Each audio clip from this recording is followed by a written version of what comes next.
교만한 자를 미워하시고 그를 낮추시는 하나님,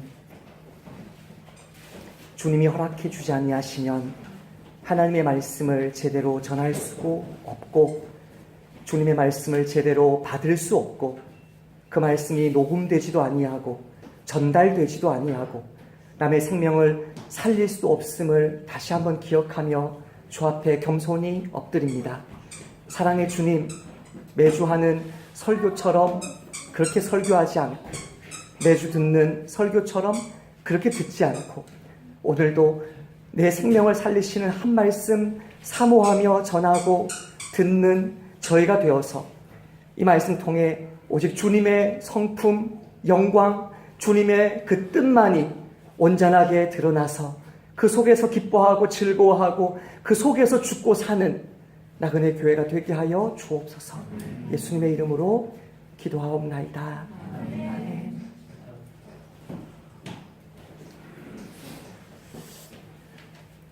로마서 말씀을 15번째로 보고 있는 오늘 우리가 시작하게 된 이 로마서 5장 말씀은 그 1절에서 지난 1장부터 4장까지의 말씀을 한 구로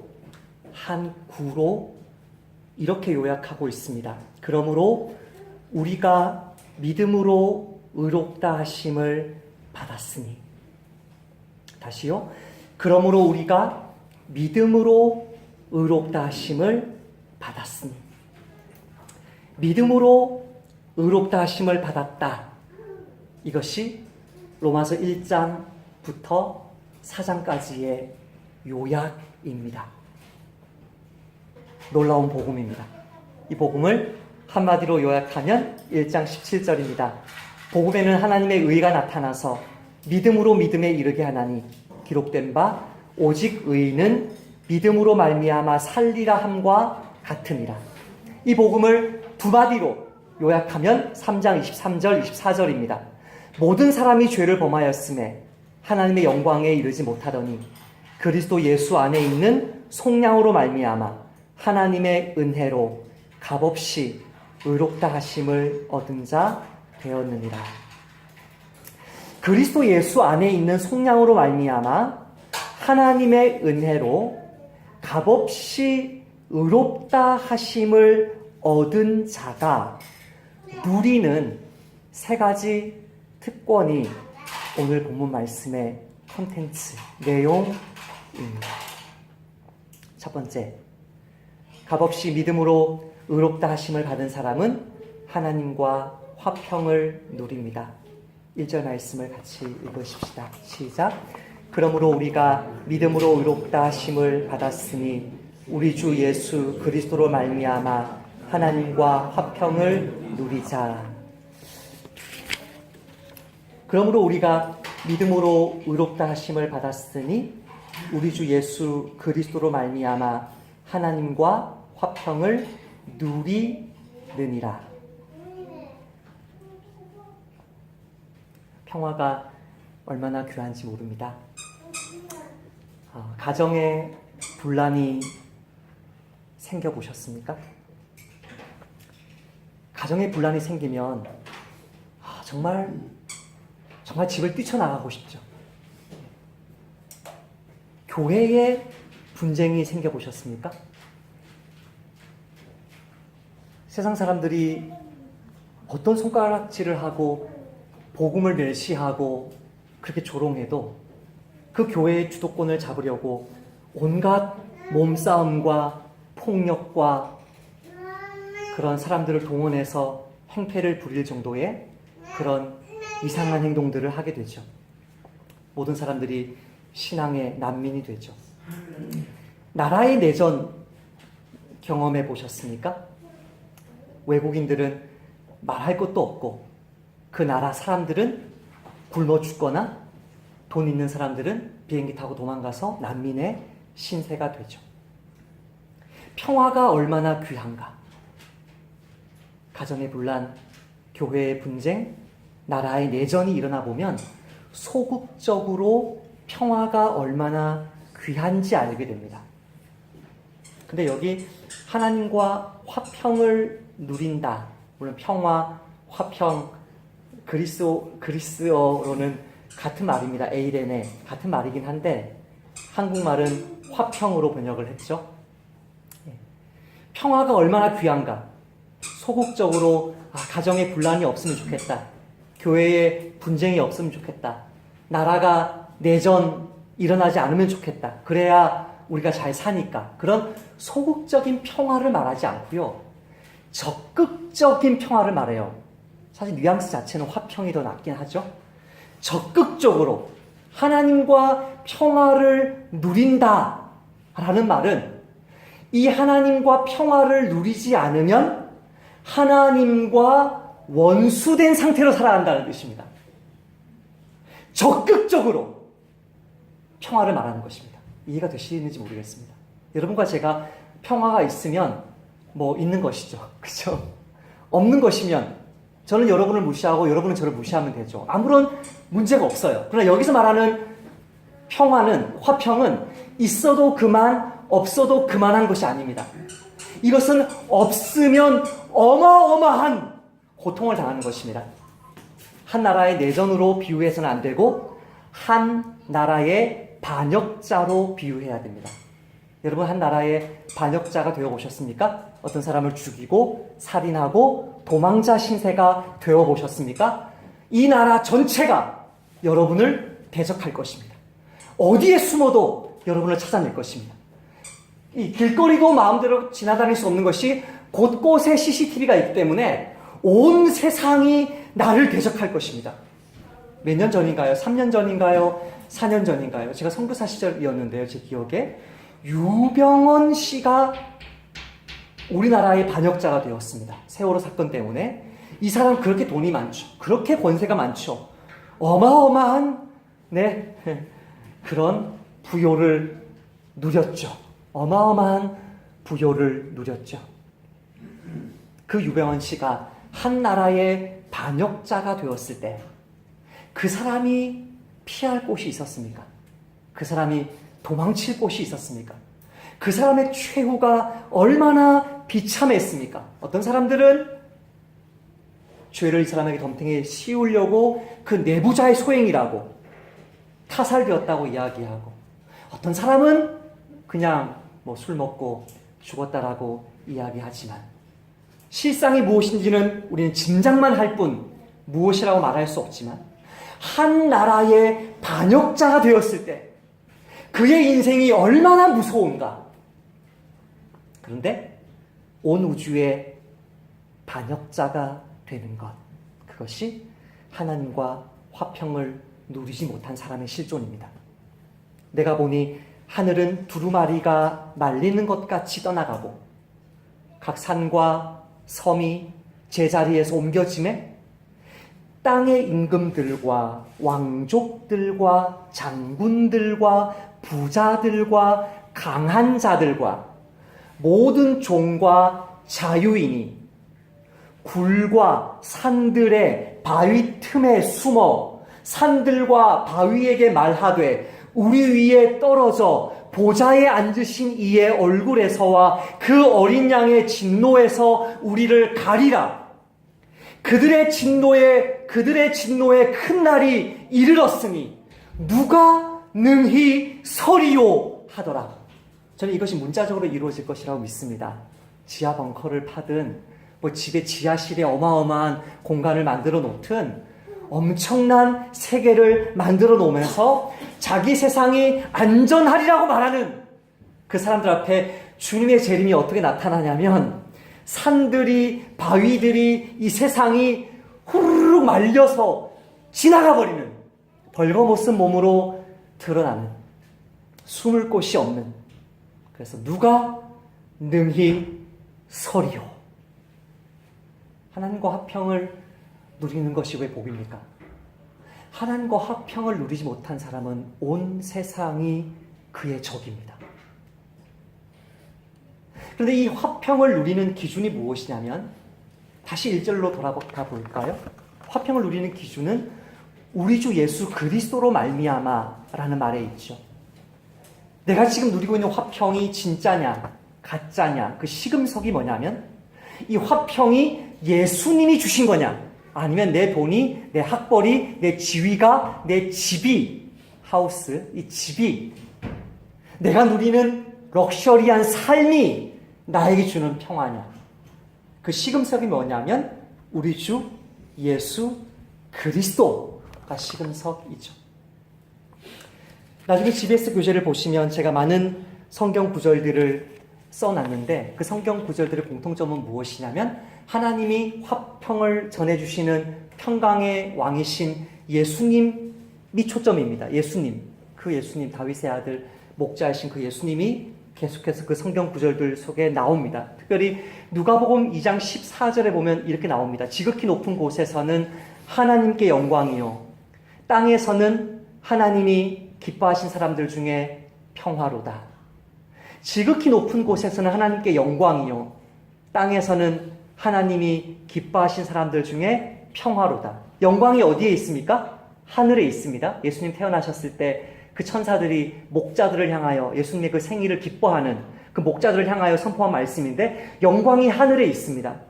그럼 평화가 어디에 있습니까? 땅에 있습니다. 땅에 있는 누구에게? 하나님이 기뻐하신 사람들 중에 평화가 있습니다. 그런데 누가복음 19장에 이르면 달라집니다. 찬송하리로다. 주의 이름으로 오시는 이여 하늘에는 평화요, 가장 높은 곳에는 영광이로다. 평화도 영광도 어디에 있습니까? 하늘에 있습니다. 바로 그 다음 말씀에 이게 나오죠. 무리 중 어떤 바리새인들이 말하되 선생이여 당신의 제자들을 책망하소서. 예수님을 환영하면서 호산나 다윗의 자손이여, 하나님이 구약 성경에 예언한 것처럼 호산나 다윗의 자손이여라고 환영하는 그 인파들을 책망하라고 말하는 그 예루살렘 성의 실세들, 그 부자들, 그 권력자들, 그 종교인들을 보시면서 하나님이 뭐라고 얘기합니까? 평화가 이 땅에 없다. 멸망만 그 땅에 있는 것이죠. 우리 주변에 많은 사람들이 평화롭게 지내는 것 같습니다. 성경은 분명히 악인에게는 평강이 없다라고 말하지만 우리 주변에서 실제로 만나는 사람들을 보면 정말 평화가 있는 것 같습니다. 그 사람들 돈이 많죠. 평화가 있는 것 같습니다. 미래가 보장되어 있죠. 평화가 있는 것 같습니다. 너무나 많은 좋은 친구들, 권력자들이 내 주변에 널려 있죠. 평화가 있는 것 같습니다. 그러나 예수님이 그 속에 없으면 평화가 없습니다. 그게 언제 드러나냐면 죽을 때 드러납니다. 죽을 때 드러납니다. 많은 사람들이 예수님 없이 살다가 늙어서 죽기 직전에 예수님을 영접하면 될 것이라고 생각을 하죠. 그래서 제가 죽기 직전의 사람들을, 여러 사람들을 제가 마지막 죽기 직전에 예수님을 영접하게 하는 마지막 임종 복음 전도를 제가 여러 번 했어요. 절반 이상이 복음을 받아들이지 못했어요. 절반 이상이. 실제로 받아들일 것 같죠. 100%가. 그게 기적입니다. 죽기 직전에 그 사람이 가지고 있는 모든 것이 아무것도 아니라는 사실을 알게 되고, 그러나 몇몇 예외적인 경우는 죽는 그 순간에도 평안해 보일지라도 속지 마십시오. 부러워하지 마십시오. 그들을 불쌍히 여기십시오. 시금석이 누구입니까? 우리 주 예수 그리스도입니다. 그러므로 하나님과 내가 평화한다. 그건 소극적인 것이 아닙니다. 이것은 적극적으로 하나님이 내 편이라는 것입니다.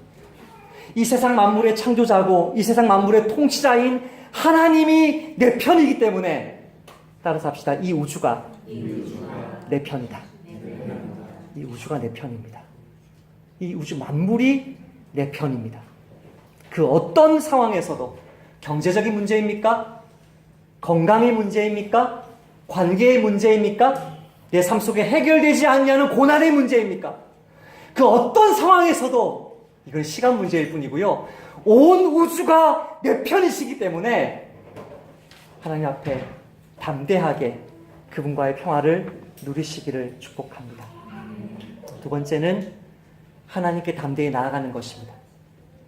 주님과 소극적인 평화, 싸우지 않는 소극적인 평화가 아니라 적극적으로 그분이 나를 도와주시는 그런 평화를 맺었다면 2절 상반절에 나온 것처럼 담대히 하나님 앞에 나아가는 은혜를 받습니다.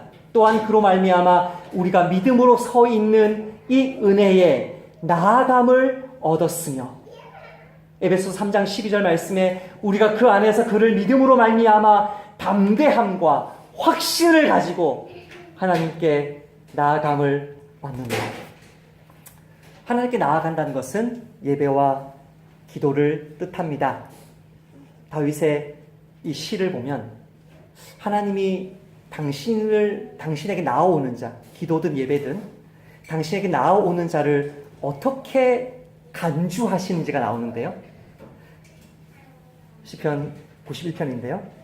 지존자의 은밀한 곳에 거주하며 전능자의 그늘 아래에 사는 자여, 나는 여호와를 향하여 말하기를 그는 나의 피난처요 나의 요새요 내가 의뢰하는 하나님이라 하리니, 이는 그가 너를 새 사냥꾼의 올무에서와 심한 전염병에서 건지실 것이미로다. 그가 너를 위하여 그의 천사들을 명령하사 내 모든 길에서 너를 지키게 하시니라. 지금 그의 방패가 되어주겠다, 그의 요새가 되어주겠다, 당신의 천사들을 보내서 구원해 주겠다고 얘기하는데 그 중간에 어떤 하나님이라고 나와요? 내가 의뢰하는 하나님. 따라서 합시다. 간절히 기도하지 않으면 구원받지 못한다. 목사님 장로교인이었다가 갑자기 성결교인이나 감리교인으로 바뀌었어요? 왜 인간의 행위를 강조하세요? 라고 말하면 여러분 성경을 완전 오해하는 것입니다. 구원은 믿음으로 받습니다. 그렇죠? 그러나 여러분 기도응답은 여러분의 기도의 행함이 없이는 받을 수가 없습니다. 하나님이 기도하는 사람을 어떻게 간주하는지가 그 91장 하반절에 이렇게 나오는데요. 하나님이 이르시되, 기도하는 것을 업신여기는 사람에게 하나님이 이르시되, 이 세 가지가 동의어로 나옵니다. 그가 나를 사랑한즉 내가 그를 건지리라. 나를 사랑한즉 내가 그를 건지리라. 그가 내 이름을 안즉 내가 그를 높이리라. 그가 내게 간구하리니 내가 그에게 응답하리라. 자, 간구하는 사람, 기도하는 사람은 어떤 사람? 하나님을 사랑하는 사람. 기도하는 사람은 어떤 사람? 하나님의 이름을 아는 사람. 그 사람을 하나님은 건져주시고 높여주시고 응답해 주시겠다는 거죠. 지난주, 이번 주, 두 주간 제가 영적인 침체에 빠져 있었습니다. 그렇다고 해서 제가 제 삶을 내팽개치거나 제 의무를 게을리하거나 목사의 직무를 행하지 않은 것은 아니고요. 그것을 그대로 동일하게 루틴한 삶을 살았지만, 제가 지지난주 목자훈련과 지난주 목자훈련, 이번 주 목자훈련과 지난주 목자훈련에 우리 형제들에게 나눴듯이 제가 기도 시간에 조는 거예요. 기도 시간에 조는 거예요, 제가. 새벽에 기도하는 우리 지체들, 밤늦게 기도하는 우리 지체들은 졸 수 있어요. 그러나 저는 밤늦게 기도하는 게 아니거든요. 아침 9시에 기도하거든요, 저는. 근데 아침 9시에 기도하는 제가 계속 조는 거예요. 2주 연속으로. 그건 정상이 아니에요. 정상이 아니에요. 제가 영적으로 잠들었다는 증거거든요. 제 삶 속에 계속된 어떤 씨름들이 있는 거예요. 기도하는데 눈물이 나지 않는 거예요. 네. 방언 기도, 예언 기도, 엄청 많은 기도들을 경험해보고 여러분 하셨겠지만, 최고의 기도는 하나님의 사랑이 제 마음속에 충만하게 부어져서 그 형제를 향한 기도에 하나님의 마음이 느껴지는 기도가 최고가 아닌가, 그런 생각을 하는데요. 형제들 앞에서 한 사람 한 사람 기도하는데 숨이 막히는 거예요. 다는 아니지만 숨이 막히는 거예요. 죽겠는 거예요, 이게. 그렇게 해서 그것이 저희 죄로 인해서 왔든 저에 대한 어떤 영적인 공격으로 인해서 왔든 제가 하나님의 말씀보다 사람의 말을 더 귀 기울였기 때문에 왔든, 제가 내 가정이나 교회의 미래나 재정이나 이것을 걱정했든 어떤 이유인지는 정확히는 모르겠으나, 지지난주와 지난주에 저의 기도 시간에 내가 평소와 같지 않다는 사실을 느끼면서 그것을 형제들에게 나누고 기도 부탁을 했습니다. 그러다가 이번 주 수요일에 동일하게 또 나누고 형제들 한 명 한 명을 위해서 기도하는데요. 제가 이를 악물고 기도합니다. 이를 악물고 기도를 하다가 일부러 소리가 크게 나는 것은 상관없지만 힘을 다해서 한 명 한 명 기도하는데, 수요일날 제 눈물이 터지면서 정상적으로, 물론 잘 우는 사람이니까 그렇겠죠, 정상적으로 제가 기도가 되는 거예요. 그러고 나서 목요일날 여기 앉아서 기도하는데 제가 졸았게 안 졸았게요? 또 졸았어요. 미치겠는 거예요, 제가. 그래서 다시 사무실 들어가서 다시 공부하다가 오후 4시인가 나와서 이 앞에 다시 섰어요. 물론 먼저 이 앞에 이제 신을 벗고 올라가서 무릎을 꿇고 좀 살려달라고 하고 이제 서서 한 분 한 분을 기도하는데요. 이렇게 이 사람들을 위해서 이렇게 기도할 수 있는 거였구나. 제가 이렇게 썼어요, 노트에다가. 왜 진작 이렇게 기도하지 못했던가. 얼마나 기도가 은혜롭고 좋았으면.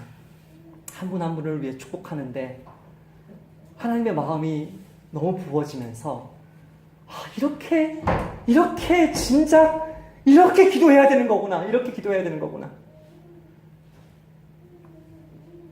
하나님 앞에서 담대히 나아간다라는 이 은혜는요, 기도를 사모하지 않는 사람은 경험할 수 없는 거예요. 청와대 국민청원을 한다고 해요. 몇 명이 모이면 답변해 주나요? 20만 명. 20만 명 모여야 답변해 주는 그 청와대 국민청원도 국민들이 믿음과 소망을 담아, 대통령이 나를 신원해 줄 거야, 이 세상이 조금 더 변할 수 있을 거야, 믿음과 소망을 담아 그렇게 청원을 해요. 20만 명이 모여야 응답이라도 해주는, 해결책 되는 것은 둘째 문제고. 근데 주님이 이렇게 이야기해요. 진실로 너희에게 이르노니 무엇이든지 너희가 땅에서 매면 하늘에서도 매일 것이요, 무엇이든지 땅에서 풀면 하늘에서도 풀리리라.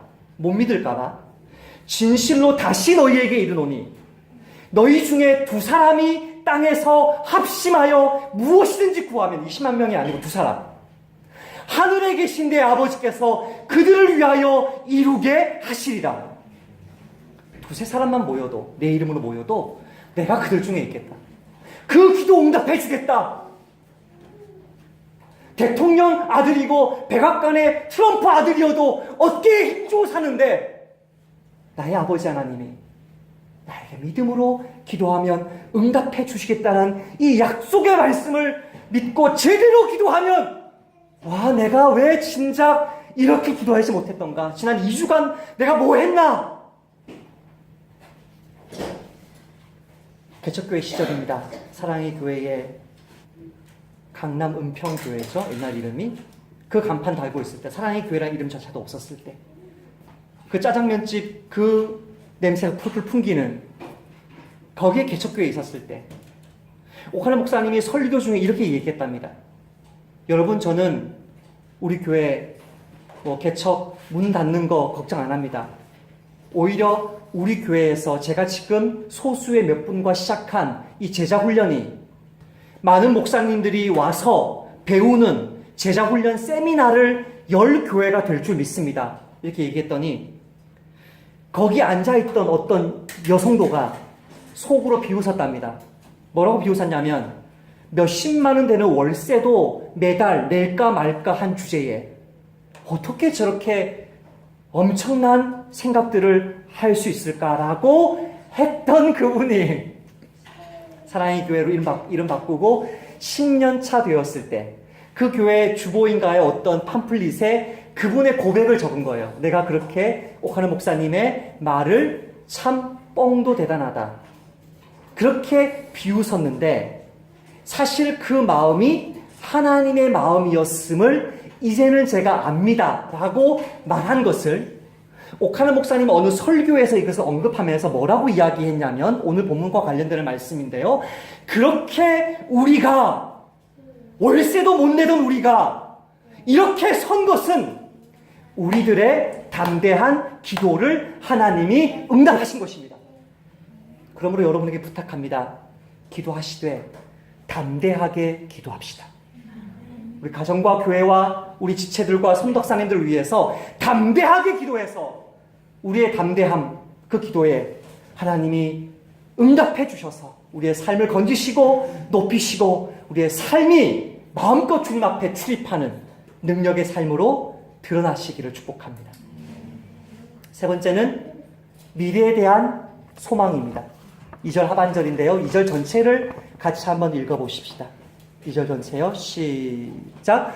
또한 그로 말미암아 우리가 믿음으로 서 있는 이 은혜에 들어감을 얻었으며 하나님의 영광을 바라고 즐거워하느니라. 이 2절은 마음에 잘 안 와닿죠. 하나님의 영광이니까, 아직 내 눈앞에 펼쳐지지 않았으니까 허황된 것 같죠. 그러나 잘 보세요. 만약에 앞에 하나님의 영광이 우리를 기다리지 않는다면, 우리가 부활하지 않는다면, 새하늘 새 땅이 없다면 이 땅에서 평화를 누리고 이 땅에서 뭐 주님 앞에 왔다 갔다 하고 뭐가 됐습니까? 그것을 위해서 이런 고난을, 이런 참 신앙의 힘든 것 가운데 인내를 해야 되는 것입니까? 그냥 부자로 태어나면 되는 거 아니에요? 부잣집 아들로 태어나면 되는 거 아니에요? 수단과 방법을 가리지 않고 성공하면 되는 거 아니에요? 그런데 바른 길을 가면서, 의로운 길을 가면서 겸손하게 다른 사람들을 위해서 내 삶을 내어주면서 이렇게 이 땅에서의 80년 나그네 인생을 살아가는 이유가 뭐예요? 부활이 있으니까. 어마어마한 영광이 내 앞에 다가오고 있으니까. 그래서 우리는 기뻐하고 즐거워하는 거 아닌가요? 저는 육의 사람이기 때문에 가끔 천국을 육에 속한 자의 안목으로 해석을 합니다. 아담이 누렸던 그 에덴 동산, 온갖 실과가 가득하고 온갖 동식물과 뛰어놀았던 그 에덴 동산보다 더 아름답고 향기롭고 온전한 자연 속에 파묻힐 그날을 저는 기대합니다. 할렐루야 안 하시는 건 여러분 영적인 사람이기 때문인데요. 해변을 걷는데, 그 해변을 걷고 있는데 그 해변에 엄청난 고동이 딱 있는 거죠. 곧바로 하면 고동이 삶아져서 저에게 오는 그런 상상을 초등학생 때 거제도 출신답게 했습니다. 그 영광이 저처럼 육에 속한 것이든 하나님을 영화롭게 하고 즐거워하는 예배의 기쁨이든 사람들과 사귀고 사람들과 부대끼고 사람들과 대화하고 함께 어울려 사는 것이 이처럼 행복한 것이었냐. 사람 부대끼는 게 너무 싫었는데 놀랍도록 행복한 공동체 생활이든 그 하나님의 아름다우신 영광이 나의 인격에, 나의 육체에, 나의 외모에 드러나서 정말 너무나 아름다운 놀라운 그런 육체의 몸을, 영혼의 어떤 실체를 경험하는 것이든 어떤 식의 영광이든 그 영광이 있다는 사실을 바라보면서 기뻐하는 특권을 줬다는 거예요. 이게 없으면 사실 앞에 있는 두 개, 평화 누리는 거, 하나님께 담대히 기도하는 거, 사실은 그 자기 마치일 수 있어요. 다른 일반적인 종교가 줄 수 있는, 일반적인 철학이 줄 수 있는 가르침일 수 있단 말이에요. 근데 영원하신 하나님의 그 영광에 사로잡힌다는 그 소망이 분명하기 때문에 뭐해요? 기뻐해요. 기뻐해요. 여러분 기쁘시나요? 삶이 기쁘시나요? 삶이 기쁘지 않은 것은 그 영광을 주목하지 못하기 때문이죠. 영광이 흐릿해지기 때문이죠.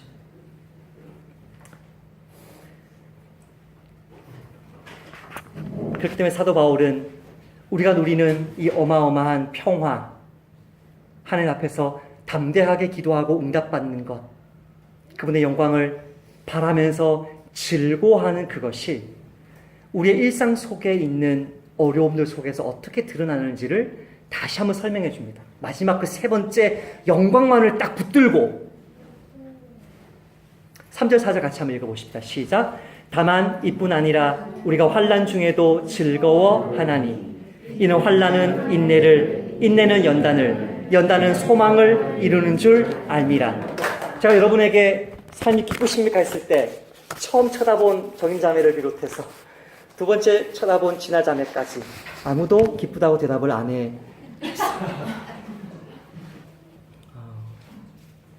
대답 안 한 이유를 제가 이해를 해요. 왜 대답 안 했냐면 3절 보시면 다만 이뿐 아니라 우리가 환난 중에도 즐거워하는데 왜 대답을 안 했어요? 환난이 있어서 대답 안 한 거죠. 환난이. 저와 만난 것이 환난이 아니시길 축복합니다. 저의 설교를 듣는 것이 여러분 삶 속에 환난이 아니기를 바라는데요. 환난이 있어요. 환난이. 어떤 환난이에요? 결혼에는 고난이 있죠. 그 고난 환난이에요. 직역하면. 결혼 생활에 환난이 있어요. 싱글들에게 축복합니다. 절대 열등감 느끼지 마세요. 기혼자들에게. 마음껏 누리세요. 네. 최소한 옆에서 환난을 일으키는 사람은 없잖아요. 두 번째로 목회에 환난이 있다라고 말합니다. 세 번째로 경제적인 궁핍에 환난이 있다고 말합니다. 네 번째로 신앙의 핍박에 환난이 있다고 말합니다. 어떤 환난이든 우리가 환난을 경험하면 경험할수록 어떤 유혹을 받냐면 기쁨이 사라지는 유혹을 받는 거예요. 기쁨이 사라지는 거예요. 내 직장, 내 교회, 내 목회, 내 가정 기쁨이 사라지는 거예요. 근데 사도 바울은 거꾸로 얘기해요. 이 기쁨은 없어지지 않아요. 이뿐 아니라 우리가 환난 중에도 즐거워한다. 왜냐하면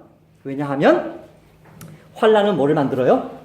인내를 만들어요. 인내. 따라서 합시다. 인내가 없으면 성공할 수 없다. 인내하지 않으면요. 그게 자발적인 인내든 비자발적인 인내든 아이든 어른이든 남편이든 아내든 인내하지 않는 사람은 성공할 수 없어요. 그러니까 자발적이든 비자발적이든 사람은 고생을 통해서만 인내를 배워요. 목사님, 저는 고생하기 싫어요. 저는 가난해지기도 싫고요. 시련을 경험하기도 싫고요. 가정의, 교회의, 세상의 환난도 경험하고 싶지 않아요. 따라서 합시다. 알아서 기자. 매일매일 말씀 가운데, 기도 가운데 자발적으로 고난을 받고 오히려 우리 형제 자매들의 삶의 질고까지 여러분이 떠안아서 중보하는 사람은 굳이 하나님이 비자발적으로 고난받게 할 이유가 없습니다. 그 사람들이 받는 고난은 유일합니다. 어떤 고난? 핍박받는 고난밖에 없습니다. 상 주시려고 받는 고난 외에는 없어요. 이해가 안 되시나요, 아직? 내 삶 속에 자발적인 고난을 받지 않잖아요? 하나님께 나아가지 않죠? 정결한 삶을 살려고 하지 않죠? 말씀대로 몸부림치지 않죠? 기도와 말씀의 시간을 지켜내면서 아픈 형제들과 함께 울고 웃으려고 하지 않죠? 럭셔리한 그런 삶만 살고 싶죠? 편안하고 고상한 신도들만 만나고 싶죠? 그런 속에서 파묻혀서 신앙생활 하고 싶죠?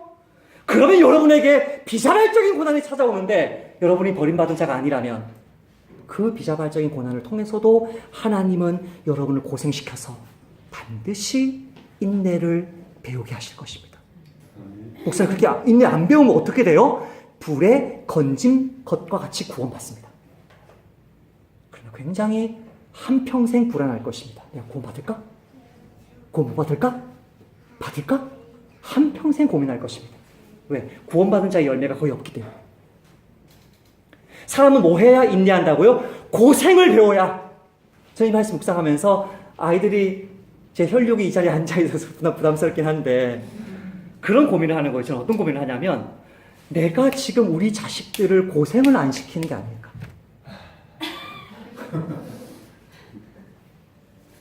내가 이 아이들 너무 챙겨주려고 하는 거 아닐까.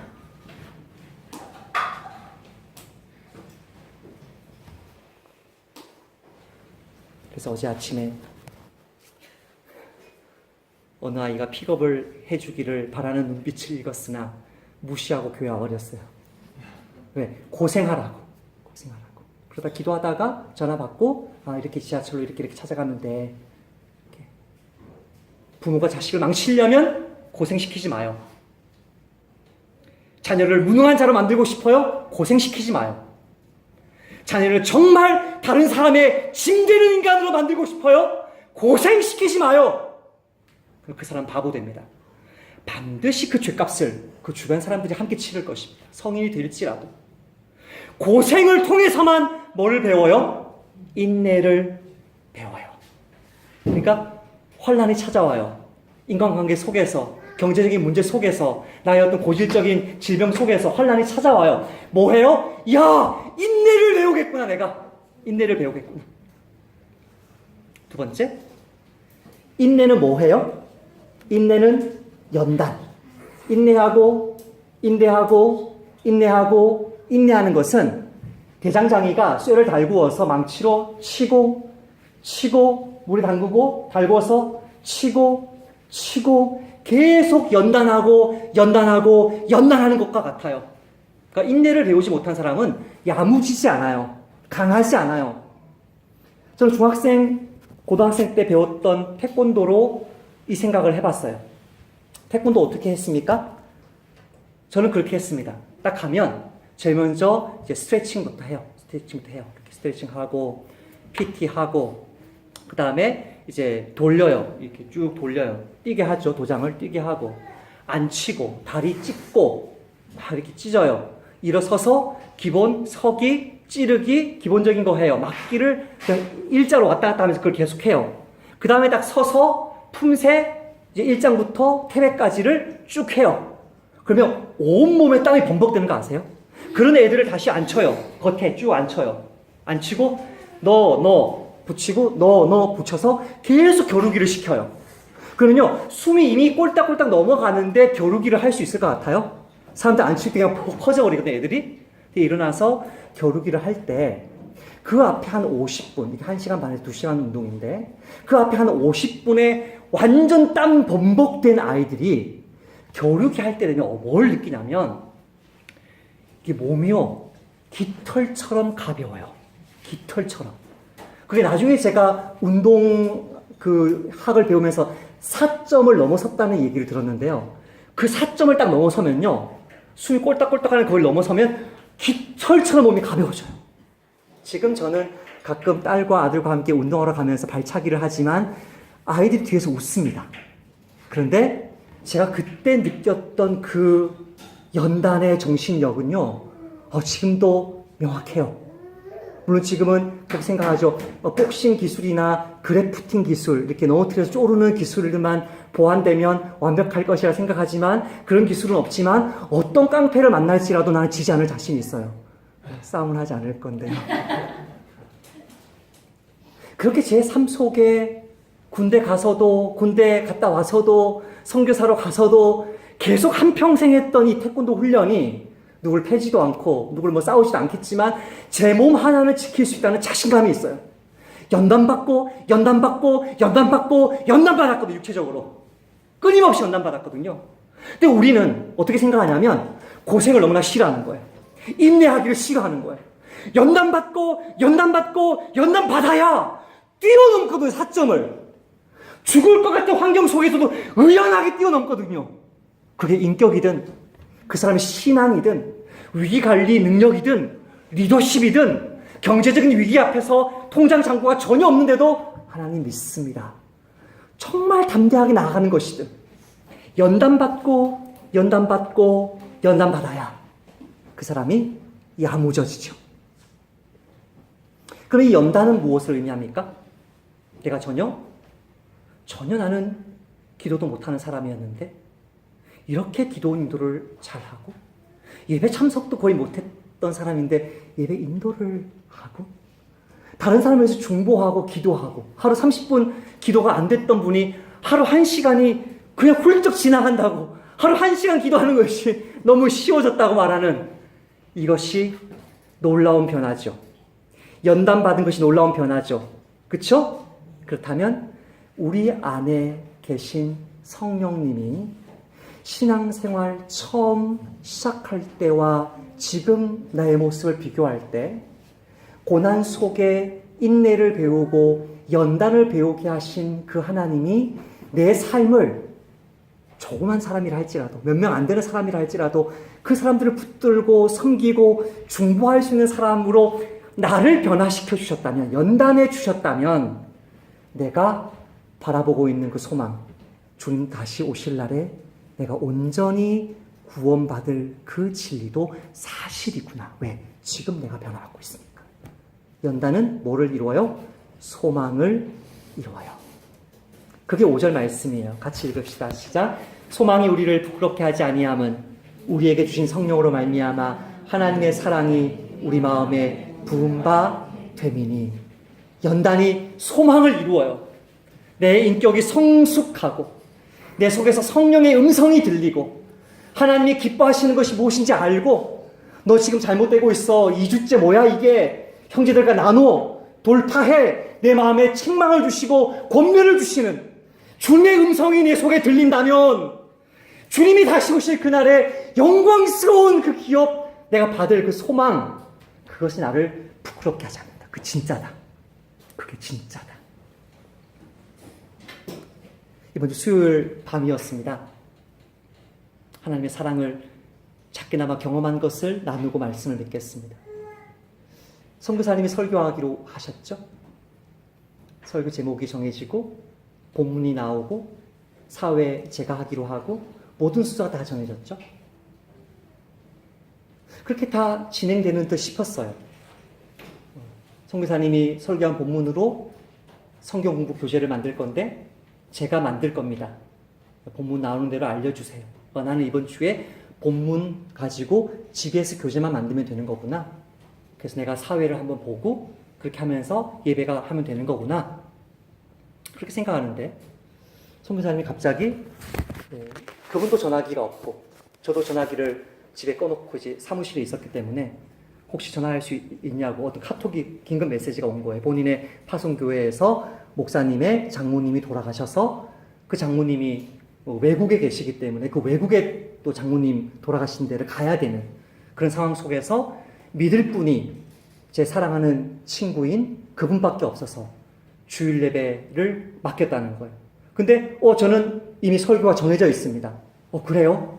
어떡하죠? 그럼 그 설교 시간만 빼드릴 테니까 1, 2부 설교하고 우리 교회 와서 설교하고 다시 또 가서 3부는 못하죠. 4부와 오후 예배 이렇게 설교하게 된 거죠. 그래서 제가 당신의 파송교회가 어느 지역인데 시간을 계산해 보니까 우리 교회 예배는 할 수 있을 것 같아요 라고 그렇게 했어요. 그렇게 하고 나니까 제 마음에 성령님이 책망하기 시작하는 거예요. 너가 지금 한 결정이 옳으냐? 너가 한 결정이 바른 것이냐? 그래서 말을 하는 거예요. 그래서 제가 이유를 생각해 본 거예요. 제가 이유를. 하나님이 내 마음에 계속 이 결정 때문에 부담을 준 이유를 생각해 보는 거예요. 딱 생각해 보니까 분명해졌어요. 내가 이 사람을 부르는 것은 내 설교 한번 땜빵 해달라고 하는 게 아니거든요. 재작년에 한번 왔던 분이죠. 여러분 기억하시죠? 그분의 삶을 여러분과 소개하고 싶은 거거든요. 그분의 삶을 누구 앞에 내놓아도 부끄럽지 않은 그 온전한 삶을 소개하고 싶은데 그분이 와서 예배 인도하고 밥 같이 먹고 형제 자매가 나눠져서 소그룹에 들어가는 그런 정상적인 내 그림을 그리지 못하고 설교하고 가는데 너가 그걸 허락했냐? 너는 실수했다. 제 마음에. 계속 마음에. 본문 나왔죠. 제목 나왔죠. 그렇게 해도 되겠다고 이제 컨펌했죠. 이걸 어떻게 하지? 어떻게 하지? 나는 지금 주님께 불순종했는데 이거를 바꾸지 않아도 그러니까 이거를 그냥 눌러버리는 거죠. 성령님의 뜻을 이렇게 눌러버리고 그냥 그대로 해도 누가 무슨 잘못이 있다고 그냥 자연스럽게 갈 거예요. 성령사 빨리 가네. 근데 주님은 저에게 아니야, 취소해, 계속. 제가 카톡을 보냈어요. 성교사님 전화기 있으면 577에 빨리 구원 전화해 주세요. 제가 지금 전화기가 없어요. 그러면 제가 형제 목자 훈련 이제 곧 시작인데 그거 마치면 제가 10시, 집에 가면 11시 되는데 11시에 저와 통화할까요? 그럽시다. 그래서 카카오 그 보이스톡을 한 거예요. 그걸 쭉 설명했습니다. 선생님 죄송합니다. 제 마음이 무겁습니다. 하나님이 기뻐하지 않는다고 저는 느낍니다. 성도들에게 덕이 되지 않을 것입니다. 우리 나그네 교회의 전통과 맞지 않습니다. 이런 상황에서는 선교사님이 오시지 않는 게 좋겠습니다. 몇 년 후에라도 다시 만납시다. 그것을 있는 그대로 얘기하고 그분이 기쁘게 오케이 하고 나니까 제 마음에 엄청난 평화와 기쁨이 수요일 밤에 막 임하는데요. 우와, 내가 이거 순종 안 했으면 어쩔 뻔했나 싶을 정도로 엄청난 기쁨이 내 마음에 몰려 들어오는 거예요. 그러나서 목요일날 오전 그 다음날 제가 그 기도 터진 그날 회복된 그날에 전화가 오는데 목사님, 우리 목사님께 그 이야기 했더니 3주 한국에 있어요. 3주 한국에 있는데 2주를 자기 파송교회에서 설교해야 되는데 한 주 비는 것을 저희 교회 와주는 거란 말이죠. 근데 이게 장례식 터졌단 말이죠. 3주를 다 가야 되는 거죠. 처음에 저는 얘기할 때 이거 바꾸자. 안 된다. 이거는 우리 교회 창립 기념일인가? 그래서 내가 못 바꾼다. 그래서 끝나는 거란 말이죠. 담임 목사님이 외국에 가면서 그런 일이 있었어요. 그러면 이날 우리 교회 오지 마세요. 그 교회 가서 원래 하던 대로 해주세요라고 그렇게 저에게 이야기하면서 하나님이 제 마음속에 처음에 딱 시작했던 그 부담감부터 시작해서 모든 그림들이 하나님의 그림으로 맞춰져 가는 것을 경험했어요. 이것은 무엇에 대한 증거입니까? 내가 장래에 내 눈에 지금은 잠깐 기도할 때 잠깐 말씀 읽을 때 잠깐 보이는 그 하늘나라 영원한 그 영광의 그 변화가 진짜구나. 그것을 믿고 있었는데 그것 때문에 한평생을 나그네로 살았는데 내가 내 어떤 모습대로 대우받기를 거부하고 낮은 자 곁에 거했는데 이 모든 것이 헛된 거였어. 너희를 부끄럽게 만들지 않을 것이다. 그것에 대한 증거가 네 마음속에 고난과 고생 속에서도 인내를 배우게 하시고 너를 연단하게 하시면서 하나님의 사랑을 부어주시는 그 성령님의 감동하심이 있다면 너희들이 바라고 있는 그 소망은 진짜이므로 믿음으로 의롭다함을 받은 자답게 담대하게 하나님과 평화를 누리고 담대하게 기도하면서 영원한 천국 바라보며 한 사람 두 사람 세워줄 것을 부탁하시는 이 말씀 앞에 저 여러분이 아멘 하시고 이번 주에 실제로 그 고생스러운 삶이 우리에게 인내와 연단과 성장을 이루게 하시는 은혜를 받아 누리시기를 축복합니다. 하나님 감사합니다.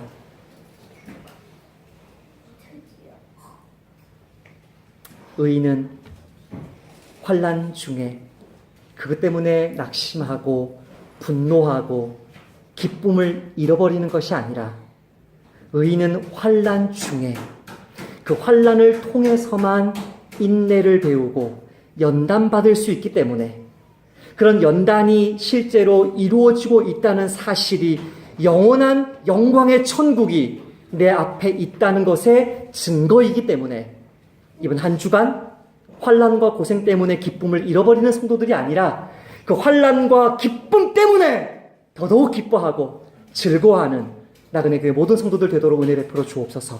예수님의 이름으로 기도하옵나이다.